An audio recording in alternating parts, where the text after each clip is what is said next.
You have surely heard about Azov, an eminent unit of the Ukrainian army that defended Mariupol for months despite complete Russian encirclement. How was it created, and is it really that hard to join? Why has Azov precisely become a prime enemy of Russian propaganda? Most importantly, does the regiment's story continue after the captivity on Azovstal?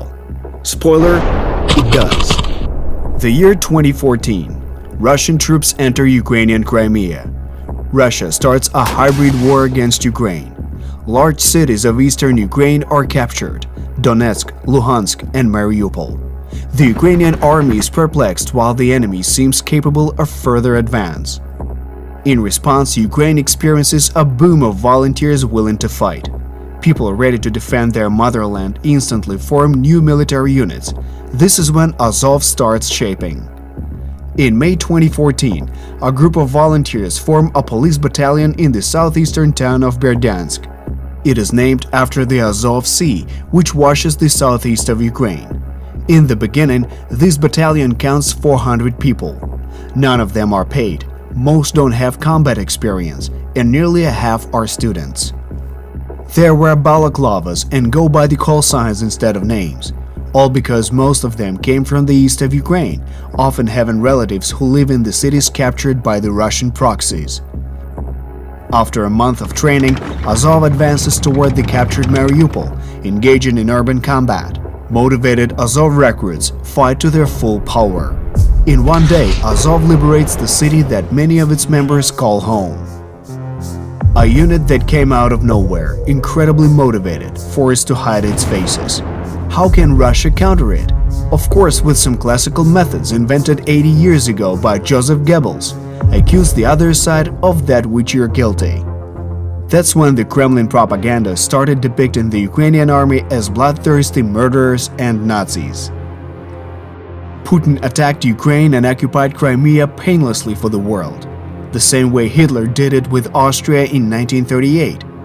Kremlin propaganda didn't accept that regular Ukrainians could stand up to defend their country, so it repeated the narrative about Nazism again and again.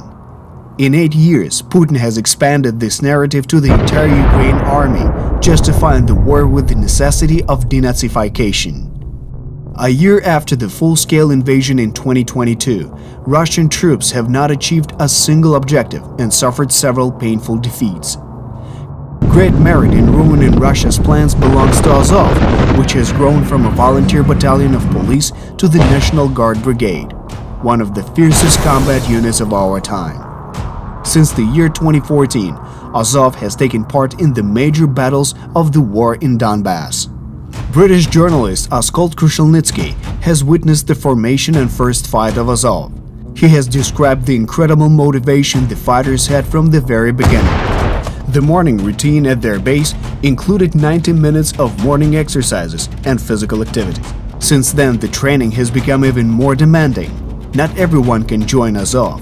Similarly to the United States Marine Corps, Azov has an intense recruiting course. Those willing to join the unit have 5 weeks to prove their readiness to serve in Azov. 35 days of exhausting physical and mental tests make most people quit the training before it ends. The recruits don't have names. Before joining Azov, they only have a number on their hand. All they do is run, shoot, plant explosives, plan operations, and learn tactical medicine. If they can keep up, they're in Azov. But it is only the beginning.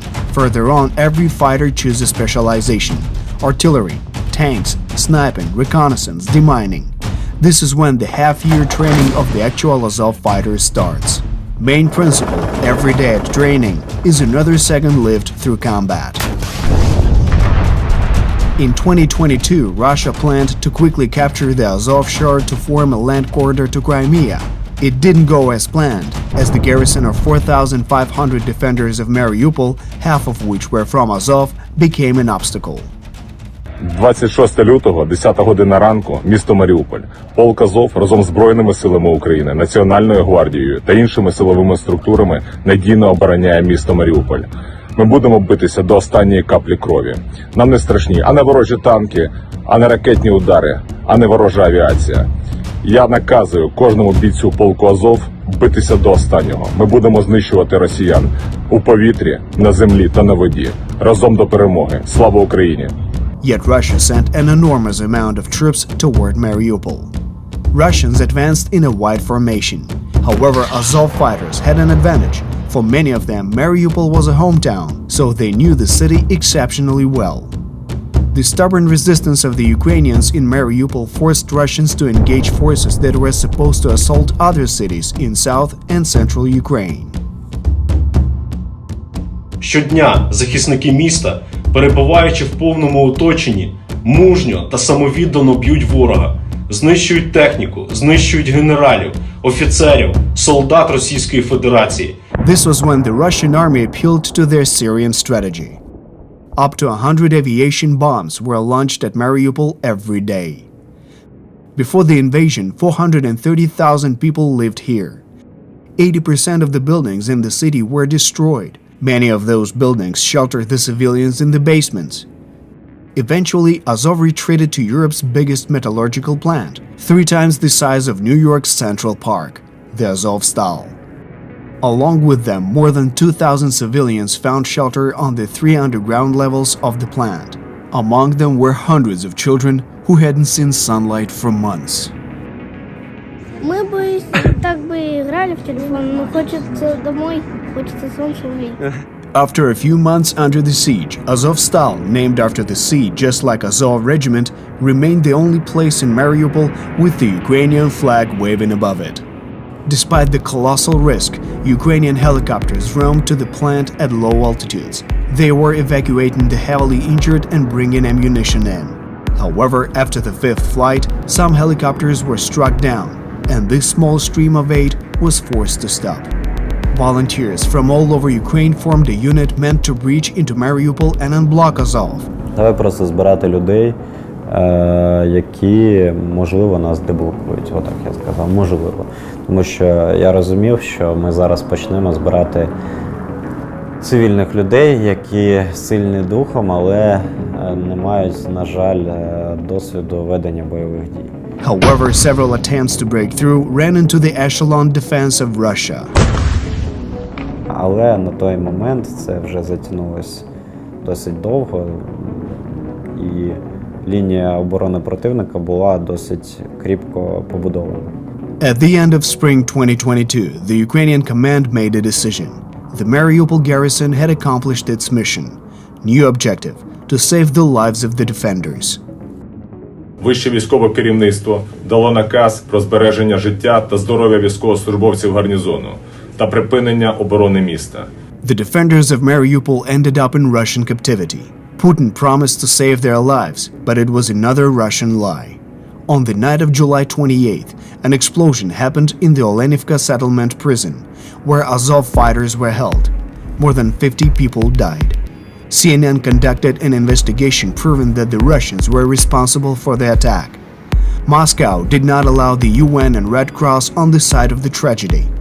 The world has learned the details of the incident from the Azov fighters released from captivity. In September 2022, 215 soldiers, including 108 Azov fighters, returned home after prisoner exchange. Commanders of Azov were exchanged to 55 Russian soldiers. By an agreement, they will stay in Turkey till the end of the war. The story of Azov continues. Just like back in 2014, motivated fighters stand up to defend their country again. All this time, veterans and recruits keep fighting. Азов не повертається, Азов нікуди не зникав. Сюрприз. Ми весь цей час воювали. Навіть коли ми були в полоні, ОЗСП Азов воював. They continue fighting for their dream, the liberation of their homeland from the occupants. Що мотивує далі боротися. Тут, отсюда, 100 километров до родного дома, до Мариуполя. По чуть-чуть, но мы идем вперед, я иду домой.